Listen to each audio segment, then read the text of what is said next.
शुरुआत करने जा रहा हूं आज की पहली बड़ी खबर के साथ और पहली बड़ी खबर है, बताएंगे आपको सीएम की रेस में ममता ने कैसे पेच फंसा दिया है। आखिर क्या तैयारी है ममता बनर्जी की। उससे पहले जरा बंगाल का हाल देखिए नतीजे आने के बाद। यह तस्वीर देख रहे हैं, बताया जा रहा है कोलकाता में टीएमसी का दफ्तर है जिस पर तोड़फोड़ हो रही है।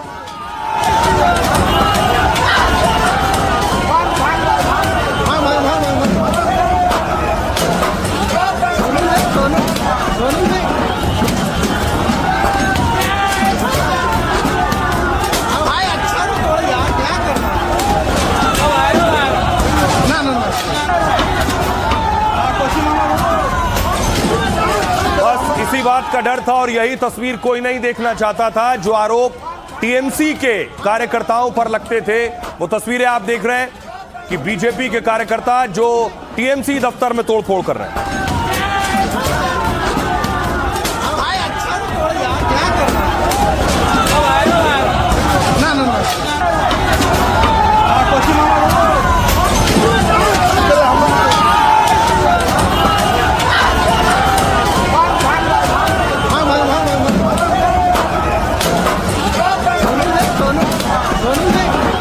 और न सिर्फ तोड़फोड़ की, अगली तस्वीर देखिए जरा। आग भी लगा दी, सामान भी लाकर बाहर पटक दिया है।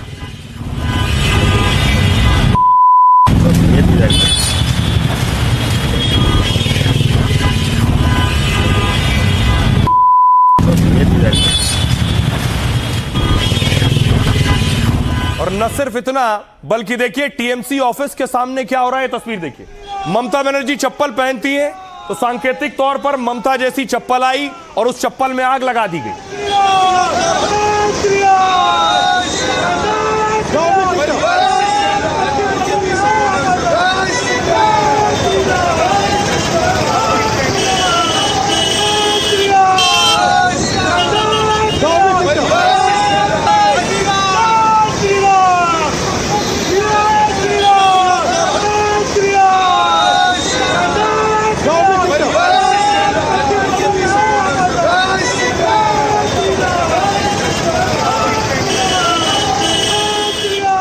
देखा कि ममता बनर्जी चप्पल पहनती हैं, स्लीपर, उनकी चप्पल पर आग लगा दी। एक और तस्वीर आई सामने, कैसे बुलडोजर घूम रहा है पश्चिम बंगाल के अंदर। यह तस्वीर देखिए, जगह जगह बुलडोजर नजर आ रहा है, कार्यकर्ता बुलडोजर पर दिख रहे हैं।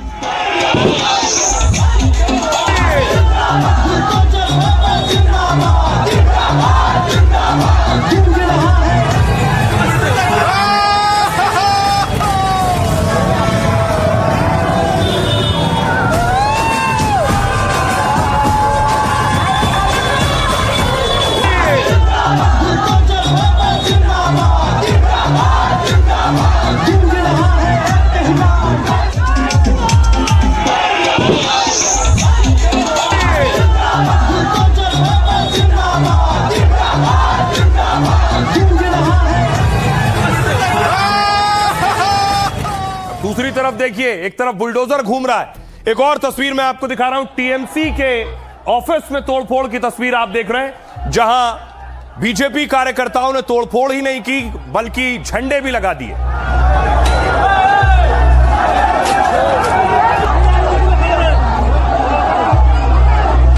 ये जो आप देख रहे हैं दफ्तर, ये जहांगीर जो अभिषेक बनर्जी के करीबी है उनका दफ्तर है।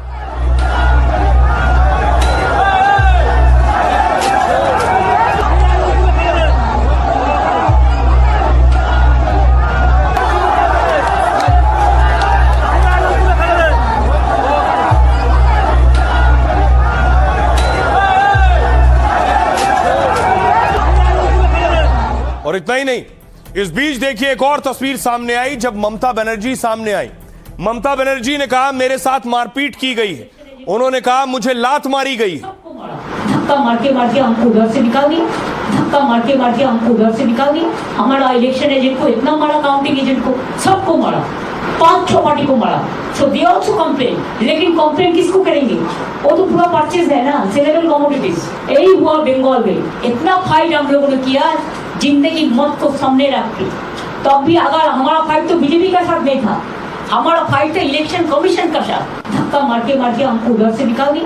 धक्का मार के हमको। अब आपको दिखाऊं, इसके बाद एक मंदिर जो सालों से बंद था वो मंदिर खोला गया, वो दुर्गा मंदिर, उसका गेट खोला गया। तस्वीरें देख रहे हैं, बीजेपी कार्यकर्ता उस मंदिर तक पहुंचे।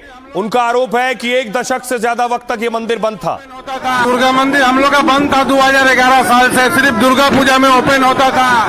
आज जीतने के बाद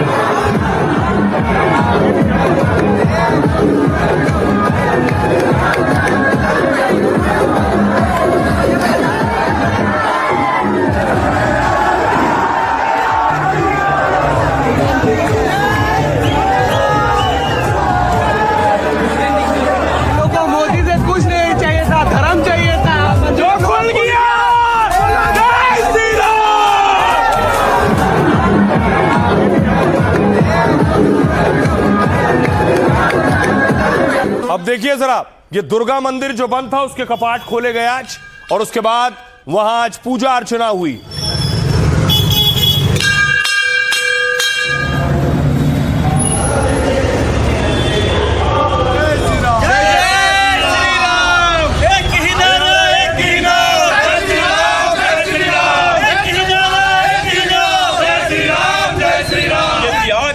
और कल से मंदिर आने के बाद मंदिर खुल गया है और डेली पूजा होगा और सुबह से शाम तक सब आदमी हिंदू लोग आके यहाँ पर पूजा पाठ। अब सवाल ये है कि आखिर कौन बनेगा मुख्यमंत्री। आज तस्वीर सामने आई शुभेंदु अधिकारी की। शुभेंदु गाड़ी में थे और कार्यकर्ताओं ने उन्हें घेर रखा था, भवानीपुर पहुंचे थे।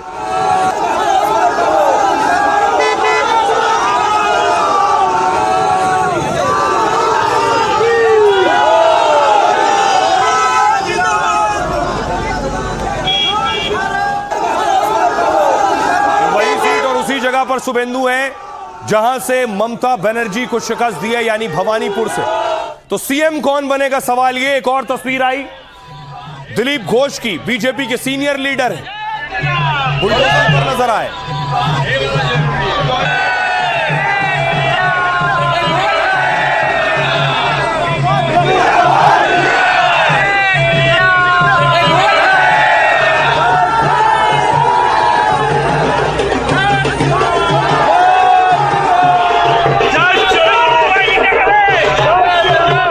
अब देखिए, हर शख्स यह जानना चाहता है कि आखिर सीएम कौन बनेगा, क्योंकि बंगाल में पहली बार बीजेपी सत्ता में आई है। तो देखिए जरा, मुख्यमंत्री की रेस में कौन कौन से चेहरे हो सकते हैं। सारे योद्धाओं ने मिलकर यह जीत हासिल की है, जीत बहुत बड़ी है। तो पहला नाम सीएम की रेस में जो है वो है शुभेंदु अधिकारी का। कभी ममता के करीबी रहे शुभेंदु, बंगाल सीएम की रेस में है। ममता को लगातार दूसरे चुनाव में शुभेंदु ने करारी मात दी। बीजेपी को 3 सीटों से बहुमत तक पहुंचाने में शुभेंदु का बहुत बड़ा हाथ है। 2021 के विधानसभा चुनाव में नंदीग्राम में ममता को हराया और 26 में सुरक्षित सीट भवानीपुर से हराया। शुभेंदु अधिकारी बंगाल में भारतीय जनता पार्टी के फायर ब्रांड नेता हैं और सीएम की रेस में शुभेंदु अधिकारी का नाम सबसे आगे। दूसरा नाम देखिए समीक भट्टाचार्य का, पश्चिम बंगाल में बीजेपी के वरिष्ठ नेता और राज्यसभा सदस्य हैं। वो अभी बंगाल बीजेपी के प्रदेश अध्यक्ष हैं। बीजेपी की संगठनात्मक मजबूती में उनका बड़ा रोल है। वो बीजेपी से तब जुड़े जब बंगाल में पार्टी का सीमित राजनीतिक वजूद था। आरएसएस के कार्यकर्ता रहे और संगठन के अनुभवी नेता माने जाते हैं। अगला नाम देखिए जरा, अग्निमित्रा पॉल को आपने देखा होगा, कैंपेन के दौरान इनकी गाड़ी भी तोड़ी गई थी। ममता के सामने बीजेपी किसी महिला चेहरा को मौका दे सकती है, तो अग्निमित्रा पॉल का नाम इस रेस में पहले नंबर पर होगा। महिला चेहरा होने के साथ ही बंगाल में बीजेपी की जानी मानी नेत्री है। आसनसोल दक्षिण सीट से विधायक हैं और इस बार बड़े अंतर से चुनाव जीता है। वहीं पश्चिम बंगाल में बीजेपी महिला मोर्चा की अध्यक्ष भी रह चुकी हैं। एक और नाम है सुकांता मजूमदार का, बंगाल के बालूर घाट से सांसद और केंद्र सरकार में शिक्षा राज्य मंत्री है। सुकांता पश्चिम बंगाल में बीजेपी के अध्यक्ष रह चुके हैं। बीजेपी के प्रमुख चेहरा होने में के साथ केंद्रीय नेतृत्व के करीबी हैं। एक और नाम है दिलीप घोष का। दिलीप घोष बंगाल में बीजेपी के सबसे दिग्गज नेताओं में से एक हैं। पश्चिम बंगाल में बीजेपी के अध्यक्ष रह चुके हैं। 2016 में उन्होंने विधानसभा और 2019 में लोकसभा चुनाव जीता। आरएसएस प्रचारक के रूप में उन्होंने अपनी राजनीतिक यात्रा शुरू की। वैसे पीएम मोदी सीएम चेहरे को लेकर कई बार चौंका चुके हैं, तो इन नामों के अलावा कोई और भी सीएम की कुर्सी पर बैठ सकता है, कोई नहीं जानता। लेकिन हम ग्राउंड पर गए, यानी बंगाल में गए, बंगाल के लोगों से पूछा, क्योंकि बंगाल के लोगों ने ही जिताया है, तो बंगाल के लोग किसे मुख्यमंत्री चाहते हैं, सुनिए। मुझे लगता है कि अभी शुभेंदु अधिकारी सब कुछ चेंज कर पाएगा। जो जो हो रहा है अभी वेस्ट बंगाल में सब कुछ चेंज हो जाएगा। शंकर घोष को देखना यूँ चाहते हैं कि शंकर घोष आदमी एकदम बहुत ही अच्छा है। उनके लिए कुछ बोलने का कुछ नहीं है हम लोग। आसनसोल नॉर्थ में हम कृष्णेंदु मुखर्जी को देखना चाह रहा था और आसनसोल साउथ में अग्निमित्र पाल को देखने चाह रहा था मुख्यमंत्री पद में। पहले महिला मुख्यमंत्री था, अभी महिला मुख्यमंत्री का मुंह देखना चाहिए। हिंदू को सपोर्ट करता है एक्चुअली, और जो पिछला सरकार है वो एक्चुअली मुस्लिम का सपोर्टर था ऑब्वियसली, इसीलिए शुभेंदु अधिकारी होना चाहिए। मिस्टर शुभेंदु अधिकारी सर को, क्योंकि वो बहुत जनता के लिए बहुत सोचता है, बहुत अच्छा काम करता है। शुभेंदु अधिकारी बहुत फर्स्ट क्लास है, हिंदी बांग्ला सब कुछ भाषा में बोलते हैं, बहुत संघर्ष किए हैं। उसका नाम है सुकांत मजूमदार। वो एमएलए नहीं किया, लेकिन उसको मतलब बहुत अच्छा हुआ। शुभेंदु जी रहना चाहिए, बहुत जूझे हैं, बहुत लड़े हैं, और बाकी मोदी जी जो करेंगे अच्छा ही करेंगे। झटका तो देंगे मोदी जी, वो कुछ ऐसा नया चेहरा लाएंगे, विश्वास है। जनता चाहती है जो बीजेपी का सरकार बना उसमें शुभेंदु अधिकारी का मेन लड़ाई लड़ा है, उसी को होना चाहिए। जन्म लिया अग्निमित्रा पाल है, शुभेंदु अधिकारी है, डॉक्टर विजय मुखर्जी जमुड़िया से हैं, शिक्षित आदमी भी है। आपने सुना, ज्यादातर लोग शुभेंदु का नाम ले रहे हैं, तो क्या शुभेंदु सीएम होंगे? शुभेंदु इस रेस में सबसे ज्यादा मजबूत क्यों है? तस्वीर देखिए, शुभेंदु भवानीपुर पहुंचे, ये वो तस्वीर है जिस वक्त पहुंचे तो उनका कमल के फूल की माला से स्वागत किया गया।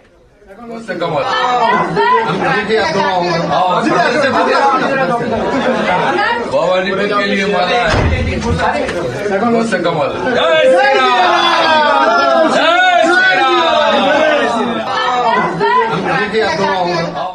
तो क्या शुभेंदु अधिकारी ही मुख्यमंत्री होंगे और शुभेंदु को ही मुख्यमंत्री बनाना फायदेमंद होगा? ऐसा क्यों? मैं आपको बताऊं, बंगाल में ममता बनर्जी को हराना सबसे बड़ी चुनौती है, और यह चुनौती अपने कंधे पर शुभेंदु अधिकारी ने ली। फिर 2021 में नंदीग्राम में ममता को हराया, 26 में भवानीपुर में ममता को हराया। सोचिए, ममता बनर्जी 7 बार सांसद और 3 बार की विधायक है। पूरे सियासी करियर में वो सिर्फ 3 बार हारी हैं, और उसमें से 2 बार शुभेंदु अधिकारी ने हराया। बंगाल में ममता को उन्हीं के अंदाज में चुनौती देने वाला एक ही शख्स है शुभेंदु अधिकारी। ममता की तरह आक्रामक तेवर और सड़क पर सियासत की है। 6 साल पहले जब बीजेपी में आए तो बंगाल में पार्टी सिर्फ 3 सीटों पर थी बीजेपी। शुभेंदु ने ममता को घेरा और बीजेपी को जमीन पर बढ़ाया। साल भर में बीजेपी की सीट 3 से बढ़कर 77 पर पहुंच गई। 2021 चुनाव के बाद शुभेंदु की ताकत और बढ़ती चली गई। लगातार टीएमसी को विधानसभा के अंदर और बाहर घेरते रहे। 2020 तक शुभेंदु ममता के सबसे भरोसेमंद और पावरफुल थे। ममता सरकार में सोचिए, शुभेंदु अधिकारी के पास 5 अहम विभाग थे और ममता की हर रणनीति को बखूबी समझते रहे, और इसी वजह से ममता को घेरने में शुभेंदु को कम से कम महारत हासिल है। संदेश खाली, आरजी कार और दुर्गा पूजा हिंसा जैसे मुद्दों पर घेरा। शुभेंदु ने लगातार पश्चिम बंगाल में यात्राएं कर माहौल बनाया और खुद को ममता जैसा जुझारू और गद्दावर साबित किया है। ममता जैसा कद बना लिया तो पद के भी सबसे बड़े दावेदार बन गए शुभेंदु अधिकारी। और कई बार इस तरह का इशारा भी मिला गृह मंत्री की तरफ से भी, और कहा जाता है कि खुद गृह मंत्री अमित शाह ने शुभेंदु से कहा कि भवानीपुर जाओ और वहां से लड़ो। सुनिए जरा क्या कहने शाह। शुभेंदु दा हमारे नंदीग्राम से लड़ना चाहते थे। मैंने शुभेंदु दा को कहा था कि सिर्फ नंदीग्राम नहीं, ममता के घर में जाकर उसको हराना। ये बहुत जरूरी था, ममता बनर्जी का हराना बहुत जरूरी था। ममता बनर्जी का राजनैतिक संन्यास अभी हो गया है। 21 में नंदीग्राम में हारी, इस बार हार गया। इस बार भी हारा 15,000 से ज्यादा वोट से। उन्होंने 15 राउंड तक थी। जब उनका मार्जिन खत्म करके मैं 536 वोट से आगे निकल गई, तब उन्होंने भागना चालू कर दिया। अब बड़ा सवाल यह है कि शुभेंदु अधिकारी मुख्यमंत्री बनेंगे, लेकिन तब बनेंगे जब ममता इस्तीफा देंगी। लेकिन ममता बनर्जी तो कह रही है कि वो इस्तीफा नहीं देंगी। एक नया बवाल, कह रही আমি इस्तीफा ना देबो। नो যে আমি কি রেজিগনেশন দিতে হবে, নো নট দ্যাট। যে আমি কি রেজিগনেশন দিতে হবে, নো নট দ্যাট। যে আমি কি রেজিগনেশন দিতে হবে, no not that. Now also I want to say that. अब आपको बताऊं, ममता बनर्जी अगर इस्तीफा नहीं देंगी तो फिर क्या होगा? क्या शुभेंदु अधिकारी मुख्यमंत्री नहीं बन पाएंगे? विकल्प क्या है, आइए आपको बताऊं। नतीजों के अगले ही दिन ममता बनर्जी ने बड़ा ऐलान कर दिया है। कहा हम बंगाल में चुनाव हारे नहीं हैं, हमें हराया गया है। जब हारे नहीं तो फिर इस्तीफे का सवाल नहीं उठता। मैं लोक भवन जाकर अपना इस्तीफा नहीं दूंगी। हमारी लड़ाई बीजेपी से नहीं, विलेन चुनाव आयोग है। बीजेपी ने चुनाव आयोग की मदद से 100 सीटें लूटी हैं। मैंने अपनी जिंदगी में ऐसा चुनाव कभी नहीं देखा। काउंटिंग सेंटर पर मेरे पेट और पीठ पर लात मारी गई। सीआरपीएफ और बाहर के गुंडों ने हमारे काउंटिंग एजेंट को मारा है। लेकिन बीजेपी के अत्याचारों को अब और बर्दाश्त नहीं करूंगी। मैं फिर से सड़क पर उतरूंगी, अपने तरीके से काम करूंगी। सोनिया, राहुल, अखिलेश और केजरीवाल से फोन पर बात की है। मैं इंडिया गठबंधन के साथ हूं और इसे मजबूत करूंगी, लेकिन सीएम पद से इस्तीफा नहीं देने वाली हूं। अब देखिए, अगर इस्तीफा नहीं देंगी तो फिर विकल्प क्या बचा? गद्दी से कैसे हटेंगी? दूसरा मुख्यमंत्री कैसे बनेगा? इस्तीफा ना दिया तो पहली चीज पद से बर्खास्तगी हो सकती है, यानी बहुमत खोने या चुनाव हारने पर सीएम इस्तीफा देते हैं। ऐसा ना करना संवैधानिक मशीनरी की विफलता माना जाता है। संविधान के तहत राज्यपाल ममता को बर्खास्त कर सकते हैं, क्योंकि इलेक्शन कमीशन ने अधिसूचना और जनादेश जारी कर दिया है। दूसरा विकल्प है विश्वास मत। राज्यपाल सीएम को बहुमत साबित करने को कह सकते हैं। ममता चुनाव में हार चुकी हैं तो बहुमत साबित नहीं कर पाएंगी और सदन में अविश्वास प्रस्ताव के जरिए उन्हें हटाया जा सकेगा। तीसरा तरीका है बिना हटाए नया सीएम। बंगाल विधानसभा का कार्यकाल 7 मई 2026 को खत्म हो रहा है। बीजेपी की नई सरकार का शपथ ग्रहण 9 मई को होना है। इसलिए ममता इस्तीफा नहीं देंगी तो भी असर नहीं पड़ेगा, क्योंकि पुरानी विधानसभा का 5 साल का कार्यकाल पूरा हो जाएगा। ऐसे में राज्यपाल विधानसभा को भंग कर सकते हैं। चुनाव आयोग ने जिन्हें जीत का प्रमाण पत्र दिया है वही मान्य होगा। मतलब ममता के इस्तीफा दिए बिना भी नया सीएम बन सकता है। इसलिए ममता जो कह रही हैं उससे परेशान होने की जरूरत नहीं है। सुनिए जरा ममता बनर्जी। मैं हारी नहीं हूं, क्यों रिजाइन करूं? मैं अगर हारी होती जो रिजाइन करती, अभी तो सवाल ही नहीं है। खत्म हो जाएगा विद इन 24 आवर्स। इसको बर्बाद हो जाएगा, खत्म हो जाएगा। ये भ्रष्टाचारी परिवारवादी पार्टी, इसका कोई आइडियोलॉजी नहीं है। आईपैक, कुछ पुलिस और कुछ गुंडा, खास करके एक समुदाय का कुछ गुंडा के ऊपर इसका पार्टी था। ये पार्टी खत्म हो जाएगा। कैरेक्टर ही ऐसा है, हर चीज उल्टा बोलते हैं। ये नहीं करने देंगे, वो नहीं करने देंगे, वो नहीं मानेंगे, लेकिन सब हो गया है। 370 हटाना नहीं देंगे, जीएसटी लागू नहीं होने देंगे, सीए लागू नहीं होने देंगे, 3 तलाक वाली कानून लागू नहीं होने देंगे। कहाँ बचा है? सब हो गया है। आप बोले एसआईआर करने नहीं देंगे, वो भी हो गया। आप बोले गद्दी नहीं छोड़ेंगे, वो कल छोड़ देंगे। इनकी ये बचपना हट पहले से ही है, विरोध करना, पब्लिसिटी लेना और चुपचाप घर जाना, चले जाए। ममता जी ने साफ बताया है कि जिस तरीके से चुनाव में लूट मचाया गया है, हम हारे नहीं है, पर जिस तरीके से लूट के हराया गया। तो एक समय तक राज्यपाल महोदय अपेक्षा करेगा, उसका बाद she will be dismiss, as simple as that. आपका रिजल्ट हो गया, चुनाव का परिणाम डिक्लेयर हो गया, आप बोला है मेरे से 100 सीट छीन के लिया है, तो मैं भी बोलूंगा कांग्रेस ने जो 19 सीट जीता है वो भी मुझे छीन के लिए लिया गया है, मुझको तो 126 ही मिलना चाहिए था। गवर्नर अभी जो है कॉन्स्टिट्यूशन के हेड होते हैं किसी भी स्टेट में, और गवर्नर के पास पावर होता है कि अगर मेजॉरिटी जो वहां पर पार्टी है वो मेजॉरिटी में नहीं है, उसके पास विधानसभा में बहुमत नहीं है सरकार बनाने का, तो उसको पद पर रहने का अधिकार नहीं। उसके लिए गवर्नर को जो उचित निर्णय होता है वो गवर्नर ले सकते हैं, और गवर्नर की कॉन्स्टिट्यूशन की शक्तियों में निहित है।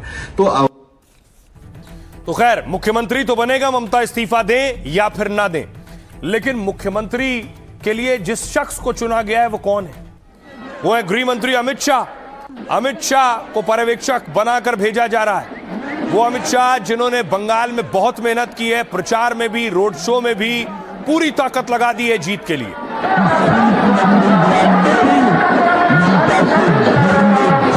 उसको हराना। अब देखिए ताजपोशी की तैयारी है और गृह मंत्री अमित शाह को जिम्मेदारी दी गई। ऐसा क्यों? बंगाल में बीजेपी सरकार का शपथ ग्रहण 9 मई को होगा और 9 मई को गुरुदेव रविंद्रनाथ टैगोर की 165वीं जयंती है, इसलिए चुना गया 9 मई की तारीख को। बीजेपी ने अपने संकल्प पत्र में टैगोर जी से जुड़ी कविता शामिल की थी। टैगोर जी ने लिखा था, जहां मन भयमुक्त हो और सिर गर्व से ऊंचा हो। मोदी शाह टैगोर का बंगाल बनाने और भय को हटाने का भरोसा दिलाते रहे। टैगोर जयंती पर शपथ से बीजेपी का संदेश बंगाली अस्मिता से जुड़ने का है और सीएम चुनने की जिम्मेदारी अब गृह मंत्री अमित शाह को मिली है। बीजेपी ने विधायक दल का नेता चुनने के लिए गृह मंत्री अमित शाह को पर्यवेक्षक बनाया है। बीजेपी के बंगाल विजय के लिए शाह ने चाणक्य की तरह रणनीति अपनाई।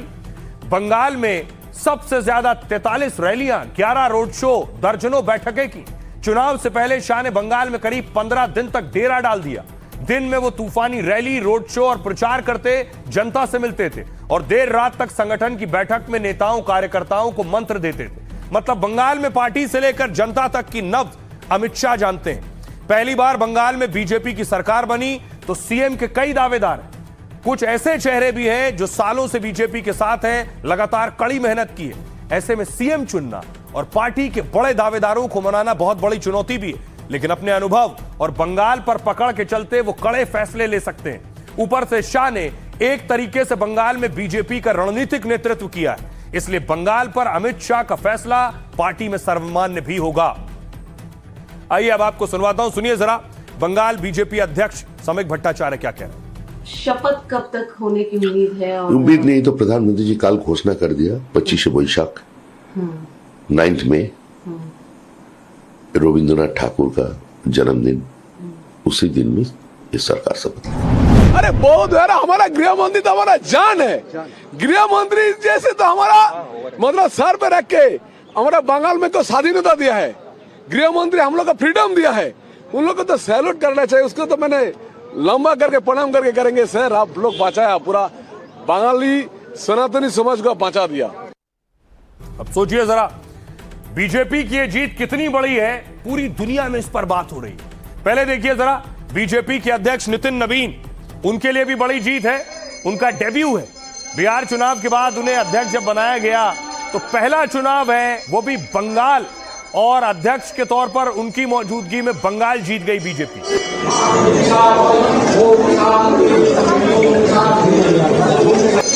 नितिन नवीन दिल्ली के आज कालीबाड़ी मंदिर पहुंचे थे।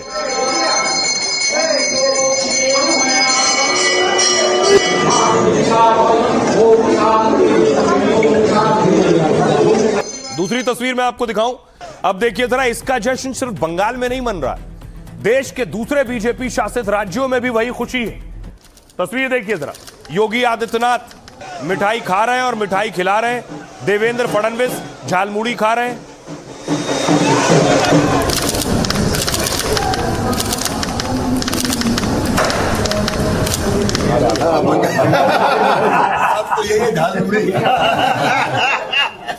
कमाल कर दिया, इंटर साइड जी भैया,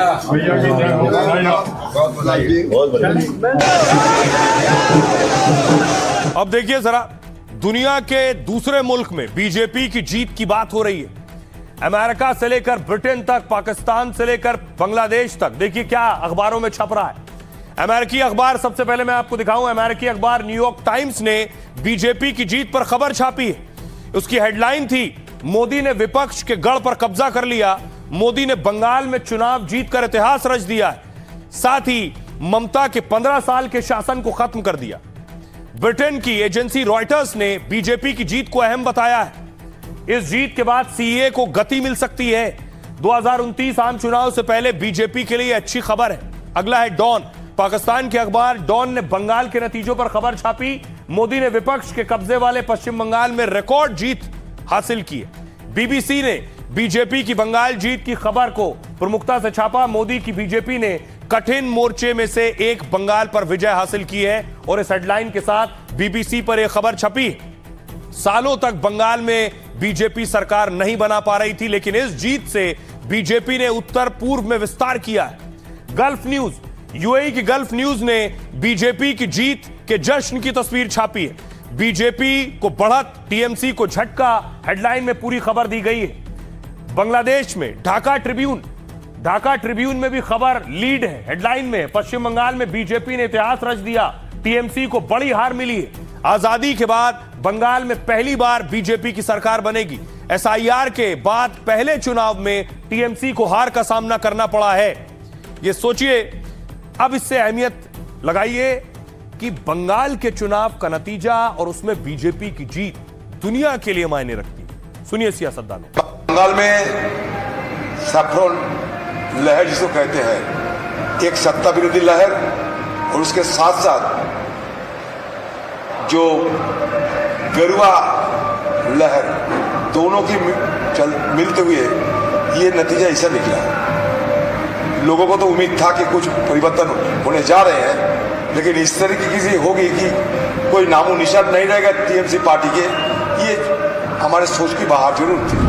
जनता ने डबल सेंचुरी दे दिया है मोदी जी को, क्योंकि भय को आउट कर दिया, भरोसा को सबके लिए इन कर दिया है। जनता ने पूरा भरोसा किया मोदी जी को, एवं मोदी जी को बोला दोनों हाथों से सेंचुरी दे दिया। 5 साल 2021 से 2026 तक पूरा से पूरा भ्रष्टाचार में डूबा हुआ है। पहले भी कुछ गड़बड़ किया, सेकेंड टाइम जो आया 2016 में, तो इसका इफेक्ट 2021 में नहीं पड़ा। आम आदमी को पास विकल्प नहीं था, ऑप्शन भी नहीं था, इसीलिए वो सोचा मैं जो करेंगे वही मान लेंगे आम आदमी, तो जिस होना चाहिए तो हो गया। बंगाल का जो चुनाव, वो चुनाव थोड़ी था। पिछले 3-4 महीने से हम देख रहे हैं क्या तांडव चल रहा है बंगाल के अंदर। उसी तरह से उन्होंने बिहार के अंदर किया, उसी तरह से उन्होंने महाराष्ट्र के अंदर किया, उसी तरह से जीत कैसे सकते हो जब आप सारे वोट कटवा दोगे। आज भी देश की एक बड़ी आबादी मौजूदा प्रधानमंत्री नरेंद्र मोदी जी के नेतृत्व में विश्वास रखती है, और ये परिणाम कहीं ना कहीं 2029 में होने वाले लोकसभा चुनाव को भी प्रिडिक्ट करने का काम करते हैं। बंगाल में जो सुशासन की सरकार बनाई, लोकतंत्र को जो जीत दी, वो आने वाले बंगाल के भविष्य को और उज्जवल करने वाली है। तो बीजेपी की जीत की बात पूरी दुनिया में हो रही है, लेकिन कुछ ऐसे चेहरे हैं जिनकी जीत की बात चारों तरफ हो रही है। सबसे पहली तस्वीर देखिए, इन्हें पहचानते हैं? ये है अभया की माता जी। अभया की माता जी को बीजेपी ने टिकट दिया और उन्होंने शानदार जीत दर्ज की है। अगली तस्वीर देखिए जरा। दूसरी तस्वीर आपको दिखाऊं। दूसरी तस्वीर है, ये देख रहे हैं आप, दूसरी तस्वीर की कार्यकर्ता और वो उम्मीदवार जो जीत गए वो भावुक हो गए।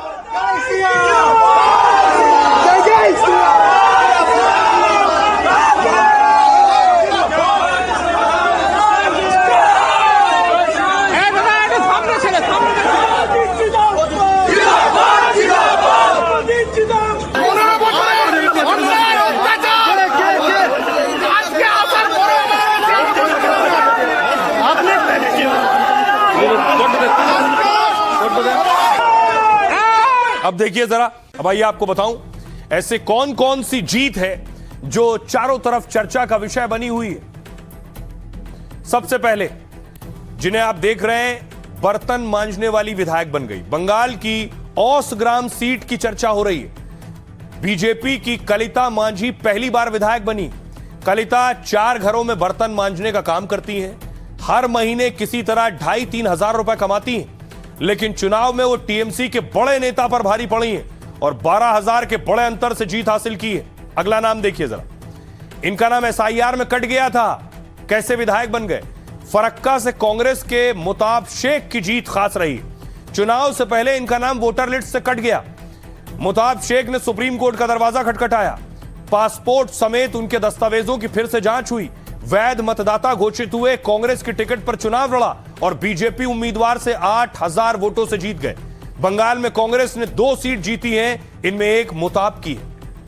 अगला नाम है लॉटरी किंग के परिवार को 3 सीट मिल गई। सैंटियागो मार्टिन चुनावी बॉन्ड के सबसे बड़े खरीदार हैं। मार्टिन ने टीएमसी को लगभग 550 करोड़, 5 करोड़ 540 करोड़ और डीएमके को 500 करोड़ चंदा दिया। बीजेपी को 100 करोड़ रुपए का चुनावी चंदा दिया। लॉटरी किंग के नाम से मशहूर मार्टिन फिर चर्चा में है। मार्टिन की पत्नी तमिलनाडु से एआईएडीएमके की टिकट पर जीती। उनका दामाद टीवीके यानी विजय की पार्टी से जीता और बेटा चार्ल्स पुडुचेरी के कामराज नगर से जीत गया।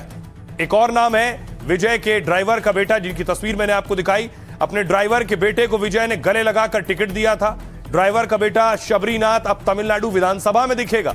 शबरीनाथ ने विरुगम बक्कम सीट से बड़ी जीत दर्ज की है। शबरीनाथ ने मैकेनिकल इंजीनियरिंग की पढ़ाई की है और उनके पिता पिछले 30 साल से विजय की गाड़ी चलाते हैं। विजय को अपने ड्राइवर और उनके बेटे पर पूरा भरोसा था और शबरीनाथ ने यह भरोसा और चुनाव दोनों जीत लिया है।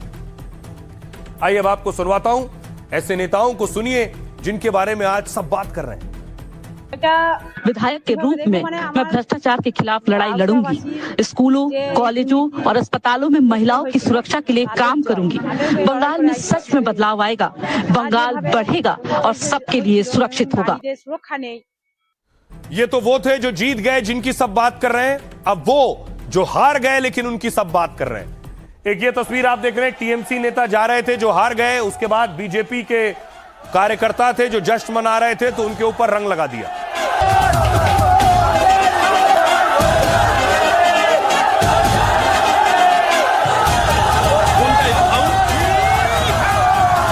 सिर्फ ये इकलौते उम्मीदवार नहीं थे टीएमसी के, जबकि ममता बनर्जी के बड़े बड़े मंत्री हार गए। 22 मंत्री ममता बनर्जी के चुनाव हार गए। जब खुद मुख्यमंत्री चुनाव हार गई तो 22 मंत्री चुनाव हार गए। ये भी बड़ी बात है। ये मैं आपको दिखाऊं कौन कौन से मंत्री हैं जो बड़े मार्जिन से चुनाव हारे हैं। बंगाल में बीजेपी की सुनामी में दिग्गज ढेर हो गए। ममता सरकार के 35 मंत्रियों में से 22 को हार का सामना करना पड़ा। 3 बार सीएम रही ममता, अपनी सीट नहीं बचा सकी। भवानीपुर सीट शुभेंदु अधिकारी से हार का सामना करना पड़ा। पहला नाम है शशि पांजा। ममता सरकार में वरिष्ठ मंत्री शशि पांजा चुनाव हार गई। टॉलीगंज सीट से ममता के मंत्री अरूप बिस्वास सीट नहीं बचा सके। ममता सरकार में वित्त मंत्री चंद्रिमा भट्टाचार्य चुनाव हार गई। सिंगूर में ममता सरकार के मंत्री बेचेराम मन्ना हार गए। महिला एवं बाल विकास, उद्योग, आवास मंत्री चुनाव हार गए। बिजली, शिक्षा, परिवहन मंत्री भी अपनी अपनी सीट हार गए। 22 मंत्रियों की हार से ममता मॉडल पर सवाल उठ रहे हैं। अब आपको सुनवाता हूं हार के बाद, देखिए जरा ममता बनर्जी क्या कह रही हैं और दूसरे नेता क्या कह रहे हैं। बंगाल का असली चेहरा और कोई अलग है, लेकिन जो चेहरा निकाला a election commission, BJP and government of India, all central forces का एक ज्वाइंट टायो कॉम्बिनेशन का साथ हम लोग को लड़ने पड़ा। इस तरीके से जनता के राय को, जनता के मत को जो राजनीतिक पार्टियां इस तरीके से अपमान करती है, उस राजनीतिक पार्टी के भविष्य बहुत अच्छे नहीं होते। खुद दो चीफ मिनिस्टर हार गया तो उनका टीम का तो सारे जो मिनिस्टर था वो तो एक ही चीफ था और बाकी सब तो पोस्ट नहीं था। एक ही पोस्ट था, बाकी लैम्प पोस्ट था। तो पोस्ट ही हार गया तो लैम्प पोस्ट तो गिरेगा ही, वही हुआ। मैं निश्चित हूँ कि हमारे दल ये एनालाइज करेंगे कि इस हार की वजह क्या है। देखिए, मैं तो कहता हूँ अगर आप जीतते हो तब भी एनालाइज करना चाहिए कि आप क्यों जीत रहे हो, तो वो आपका स्ट्रॉन्ग पॉइंट है, उसको और आगे बढ़ाना चाहिए। और अगर आप हार रहे हो तो उसका तो एनालाइज और ज्यादा करना चाहिए कि कहाँ हम लोग चूक गए, कहाँ पे हम लोग से क्या गलती हो गया कि लोग हमसे मुंह फेर लिए। बड़ी चीज ये है, कुछ नेता कह रहे हैं कि हार की समीक्षा की जाए, लेकिन कुछ नेता एसआईआर पर आरोप लगा रहे हैं कि एसआईआर की वजह से हार हो गई। ममता बनर्जी ने एसआईआर के खिलाफ बड़ा प्रदर्शन भी किया, प्रोटेस्ट भी किया था। ममता सड़कों पर भी उतरी थी।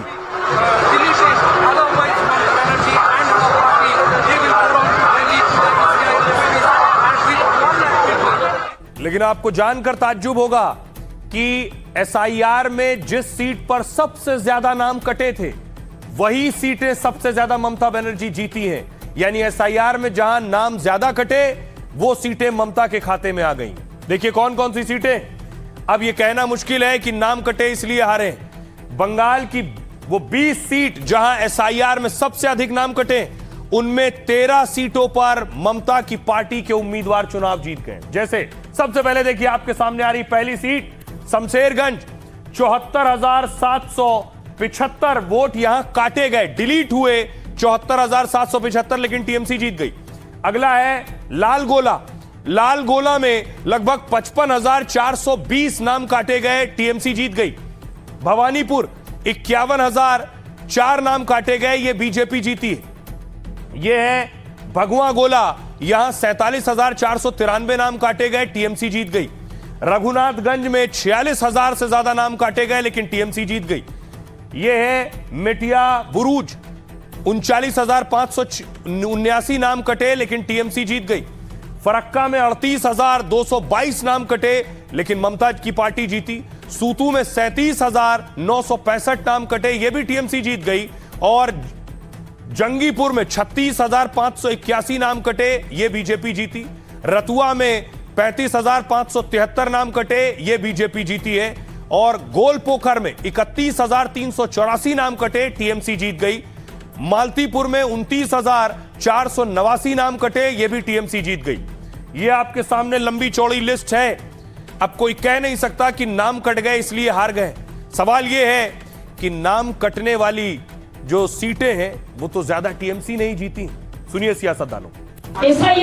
एसआईआर में बंगाल से 90 लाख वोटरों के नाम हटाए गए। जब हम कोर्ट गए तो उसके बाद 32 लाख नाम जोड़े गए। इसके बाद भी उन्होंने गंदा और घटिया खेल खेला। मैंने अपनी जिंदगी में इस तरह का चुनाव कभी नहीं देखा। ममता बनर्जी को जनता ने पहले हरा दी थी, वो समझ नहीं पाई, गलत सलत बोल के, झूठ बोल के जितना चाहती थी नहीं हो पाया। उनका हारना ही था, उनका पार्टी को हारना था। अब क्या करना है, कंप्लेन ही करना है ना। अभियोग 15 साल जो काम नहीं किया, आप पछताने से क्या होता है। ये जो इलेक्शन कमीशन को पहले गाली देना, फिर उनके पास जाना, फिर अदालत, इसी में चुनाव बीत गया, समझ नहीं पाए, हार के चले गए कलीघाट। एसआईआर होना, supreme court has mandated the SIR. आपने सुप्रीम कोर्ट गया, supreme court has said no you are wrong, election commission is correct, then वो डिबेट तो समाप्त हो चुका है। ये डिबेट कहाँ रहा? ये तो डिबेट सुप्रीम कोर्ट का फ्लोर में ही समाप्त हो चुके हैं। एसआईआर किया इसलिए मैंने हार गया। अरे एसआईआर में जिसका नाम काटे गए हैं सब नाम आपका खाता में दे दो, फिर भी आप जीत रहे हैं। अपस्ताए होत क्या चिड़िया चुग गई खेत, इतना करप्शन, इतना नेपोटिज्म।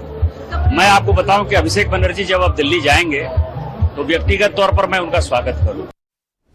देखिए, चुनाव में जीत हार अपनी जगह है, लेकिन हिंसा किसी भी सूरत में बर्दाश्त नहीं की जा सकती या उसे सफाई उस पर नहीं दी जा सकती। एक तस्वीर देखिए, उसे जस्टिफाई नहीं किया जा सकता। ये आप देख रहे हैं पश्चिम बंगाल से जो तस्वीरें आ रही हैं वो अच्छी नहीं है। ये आसनसोल में टीएमसी दफ्तर में बवाल हुआ।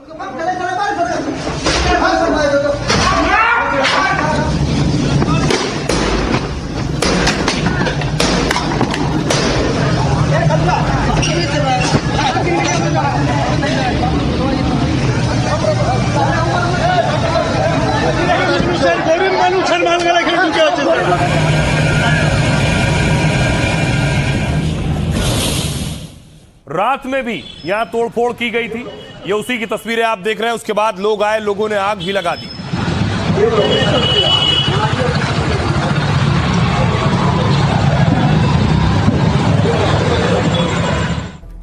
और सिर्फ ये एक जगह नहीं है, इस तरह की बहुत सी जगह है, अलग अलग जगह इस तरह की तोड़फोड़ की गई। अगली तस्वीर नॉर्थ 24 परगना लिए चलता हूं। नॉर्थ 24 परगना में क्या हुआ कि दफ्तर में, सरकारी दफ्तर में बाकायदा गंगा जल से उसका शुद्धिकरण किया गया।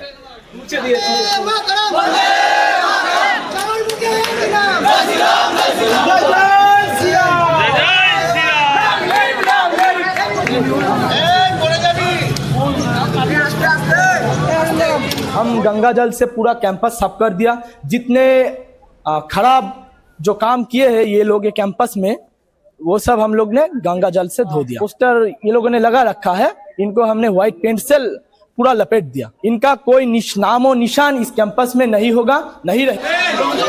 क्या ये वही गुस्सा है जो गुस्सा टीएमसी के कार्यकर्ता दिखाते रहे? एक और तस्वीर आई है, देखिए, ये भी आई है जिसमें तोड़फोड़ हुई है टीएमसी के दफ्तर में।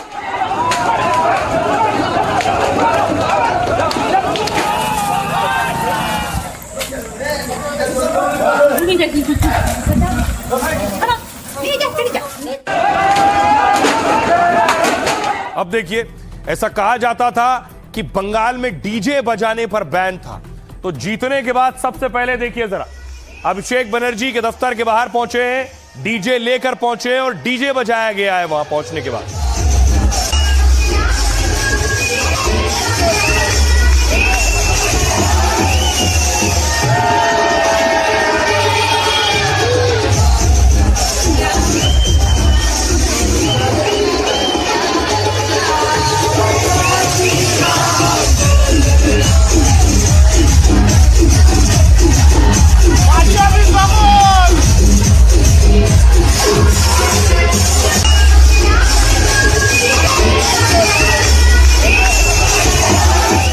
एक और तस्वीर आई है टीएमसी दफ्तर से निकालकर एलईडी तोड़ा गया है।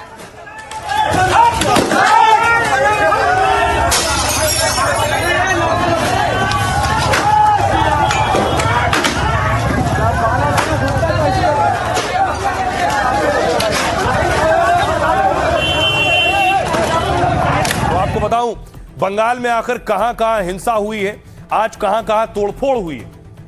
ये बंगाल का नक्शा आप देख रहे हैं, उत्तर 24 परगना, कोलकाता, फाल्ता जो जहांगीर का इलाका है, पूर्वी वर्धमान, आसनसोल, मुर्शिदाबाद और सिलीगुड़ी, इन जगहों पर टीएमसी को टारगेट किया गया, टीएमसी के दफ्तरों में तोड़फोड़ की गई। आइए अब आपको बताता हूं कि आखिर हिंसा के पीछे वजह क्या थी। नतीजों के बाद बंगाल में कई जगह भारी हिंसा और आगजनी हुई। आधा दर्जन से ज्यादा सीटों पर भारी हंगामा और बवाल की खबर है। टीएमसी ने इस हिंसा और बवाल के पीछे बीजेपी का हाथ बताया है। कहा बीजेपी ने सत्ता में आते ही अपना असली रंग दिखा दिया। उनके गुंडों ने कई जगह हमारे पार्टी दफ्तर पर हिंसक हमला किया। तोड़फोड़, हिंसा और अफरा तफरी, यही बीजेपी का असली चेहरा है। सत्ता के अहंकार में लोकतंत्र को कुचलने का बीजेपी ने खेल शुरू किया और यह बीजेपी की गटर वाली राजनीति में गिरने की शुरुआत है। जबकि बीजेपी ने साफ कहा है कि बंगाल हिंसा बर्दाश्त नहीं होगी। बंगाल बीजेपी के अध्यक्ष समीक भट्टाचार्य ने प्रशासन से मांग की है, कहा बंगाल में हिंसा में शामिल लोगों पर कड़ी कार्रवाई हो। भट्टाचार्य ने बंगाल बीजेपी नेता कार्यकर्ताओं को निर्देश दिए, उत्सव के नाम पर किसी को चोट या भावनाओं को ठेस न पहुंचाएं। बीजेपी का कोई कार्यकर्ता दोषी मिला तो पार्टी से निकाल दिया जाएगा। सुनिए जरा, बीजेपी ने सख्त हिदायत दी है, क्या कुछ कह रहे हैं सियासतदान। बहुत जगह तृणमूल की जो अंदरूनी रंजिश था, पैसों लेकर जो आपस में मुठभेड़ था, वो कुछ लोग तृणमूल का झंडा छोड़ के बीजेपी का झंडा लेकर के तृणमूल के ऊपर आक्रमण कर रहे हैं, उसका पार्टी ऑफिस बदल कर रहे हैं। इस पे हम लोग किसी भी को बख्शा नहीं जाएगा। अगर वो भाजपा का हो, हम पार्टी से निकाल देंगे। बीजेपी को बीजेपी बने रहना है, टीएमसी नहीं बनना है। टीएमसी को लोगों ने रिजेक्ट किया, इसलिए टीएमसी जैसा आचरण मत करिए। हम जानते हैं आपके ऊपर लगातार अत्याचार हुआ है, 2018 से अत्याचार हुआ है, लेकिन धैर्य धरिए, पुलिस उस पर कार्रवाई करेगी। हम टीएमसी के शूज में अपने पैर नहीं घुसा सकते। अलग अलग अंचल में पार्टी ऑफिस को कैप्चर किया जा रहा है, लोगों को मारा जा रहा है, लोगों को घरों में जाया जा रहा है, धमकाया जा रहा है, उनके घर में तोड़भांग किया जा रहा है। ये नहीं होना चाहिए। बहुत सारा लोग बाहर से लोग, तृणमूल था वो लोग आ गया, अचानक आके अपने अंदर में इंटरनल प्रॉब्लम है, वो लोग भांगचूर कर रहे हैं, सब कुछ कर रहे हैं, लूट कर रहे हैं, ये सब हम लोग देखा है। हमारा कार्यकर्ता का ऐसा नहीं है, पार्टी विद ए डिफरेंस है बीजेपी। कल और आज एक आदमी की हत्या हो गई, कई घर जलाए, हमारा ऑफिस जलाया। बंगाल की जनता को देखने दीजिए।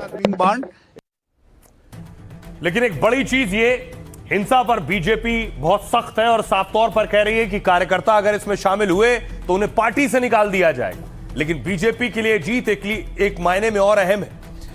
बीजेपी के जो संस्थापक रहे श्यामा प्रसाद मुखर्जी, जिन्होंने जनसंघ की स्थापना की और वो जनसंघ जो बीजेपी बनी, वो श्यामा प्रसाद मुखर्जी आते हैं बंगाल से। और उस बंगाल में सोचिए, जो पार्टी के जनक, उनके राज्य में बीजेपी को सरकार बनाने में सालों लगे और जब सरकार बनाई तो इस बात की खुशी और दोगुनी है। देखिए जरा, पहली बार बंगाल में बीजेपी की जीत के साथ नारा लग रहा है, जहां पैदा हुए श्यामा प्रसाद मुखर्जी वो बंगाल हमारा है। श्यामा प्रसाद का जन्म कोलकाता के एक ब्राह्मण परिवार में हुआ। 1939 में हिंदू महासभा से जुड़े और 1940 में वो इसके अध्यक्ष बने। फिर आरएसएस के साथ मिलकर उन्होंने भारतीय जनसंघ की स्थापना की। भारतीय जनसंघ ही बाद में भारतीय जनता पार्टी यानी बीजेपी बन गई। इसलिए बीजेपी उन्हें पार्टी संस्थापक और बीजेपी का पितामह मानती है और अपने संस्थापक के राज्य में सरकार बनाना 75 साल से सपना था। 2014 से पहले बंगाल में बीजेपी का लोकसभा विधानसभा में नामो निशान तक नहीं था। 2014 में पहली बार बंगाल में बीजेपी ने लोकसभा से 2 सीटें जीती। 2016 के विधानसभा चुनाव में बीजेपी ने 3 सीट जीती और वोट शेयर 10% हो गया। 2019 लोकसभा चुनाव में बीजेपी 40% वोट के साथ 18 सीट जीत गई और 2021 के विधानसभा में बीजेपी पहली बार 77 सीटों तक पहुंची। मोदी शाह श्यामा प्रसाद जी का सपना पूरा करने के और करीब पहुंच गए। बंगाल में चुनाव के दौरान एक रैली में पीएम मोदी ने जिक्र किया था। मुखर्जी ने कहा था, एक देश में 2 विधान, 2 प्रधान और 2 निशान नहीं चलेंगे। कश्मीर से आर्टिकल 370 हटाकर हमने श्यामा प्रसाद जी का एक संकल्प पूरा किया है। अब बीजेपी बंगाल की समृद्धि के उनके दूसरे सपने को भी पूरा करेगी। जब नतीजे आए तो श्यामा जी का सपना पूरा हुआ और बंगाल में कमल खिल गया है।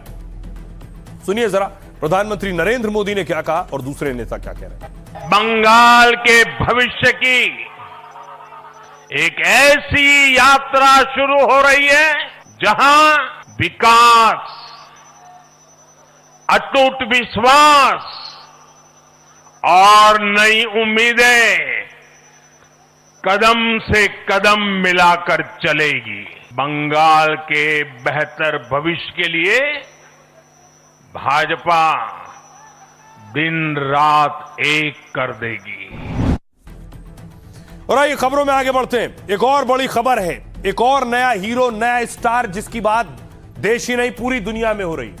तमिलनाडु में विजय जीत के बाद जो तस्वीरें सामने आई वो मैं आपको दिखा रहा हूं। विजय जब घर पहुंचे, घर में कैसे सेलिब्रेट किया गया वो तस्वीर आप देख रहे हैं।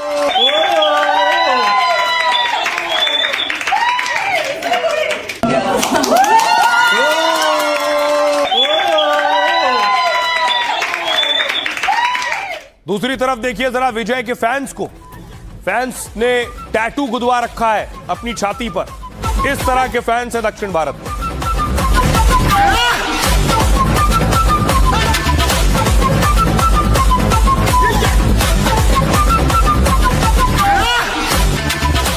और फिर विजय पहुंचे पार्टी ऑफिस। कड़ी सुरक्षा घेरे के बीच विजय की गाड़ी जब पहुंची तो उनके समर्थक फैंस इंतजार कर रहे थे।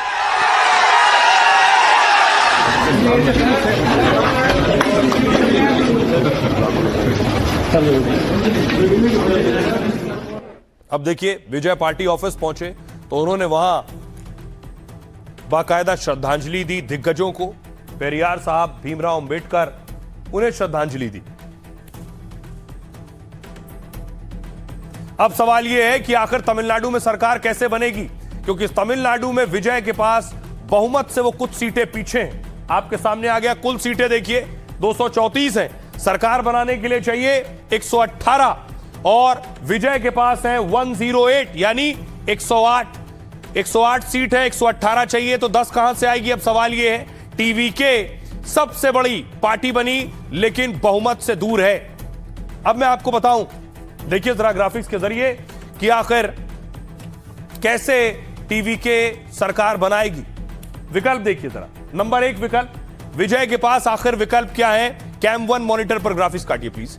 बीजेपी ने अलग होकर एआईएडीएमके सरकार में बीजेपी शामिल हो सकती है। एक ऑप्शन ये देख रहे हैं आप, टीवीके 108, एआईएडीएमके 59 और कुल 167 हो जाएगा अगर यह सूरत होती। दूसरा विकल्प क्या है, कांग्रेस पीएमके आईयूएमएल के समर्थन दे, यानी टीवीके, पीएमके, कांग्रेस और आईयूएमएल मिल जाए तो 119 हो जाता है दूसरा विकल्प। तीसरा विकल्प देखिए जरा, टीवीके 108, कांग्रेस मिल जाए, आईयूएमएल 2, सीपीआई 2, सीपीएम 2 मिलाकर तीसरा विकल्प 119 का है तो सरकार बना सकते हैं। ये 3 विकल्प उनके सामने हैं। अब आपको बताऊं 3 विकल्पों के बाद कि कांग्रेस पार्टी टीवीके को समर्थन दे सकती है, यानी विजय की पार्टी को समर्थन दे सकती है, लेकिन कांग्रेस समर्थन देगी तो एआईएडीएम के साथ नहीं आएंगी। ये तस्वीरें आप देख रहे हैं, तमिलनाडु पर कांग्रेस की बैठक हुई है।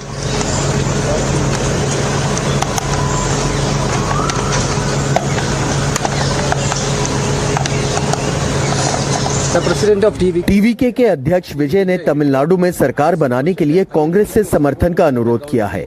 मुझे लगता है कि ये बिल्कुल स्पष्ट है कि तमिलनाडु का जनादेश एक ऐसे धर्मनिरपेक्ष सरकार की पक्ष में है जो संविधान की भावना और उसके शब्द दोनों की रक्षा के लिए प्रतिबद्ध हो।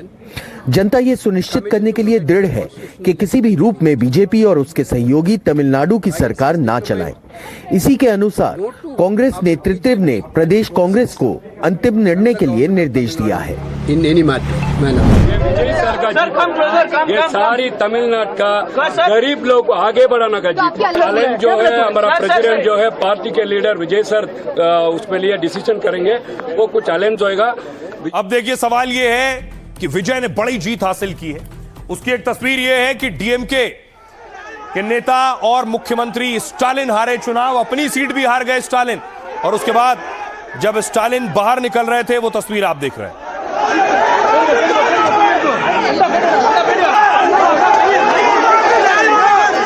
अब देखिए जरा, चेन्नई में स्टालिन ने इस्तीफा दिया है और उनका फोटो हटा लिया गया है। ये वो तस्वीर है।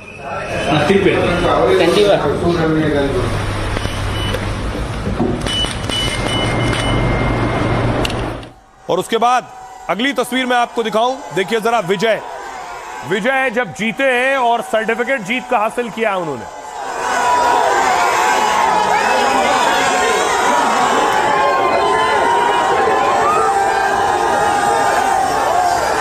विजय की जीत के बाद उनके समर्थकों में यह खुशी है कि समर्थकों ने भगवान तिरुपति के दर पर नारियल चढ़ाए।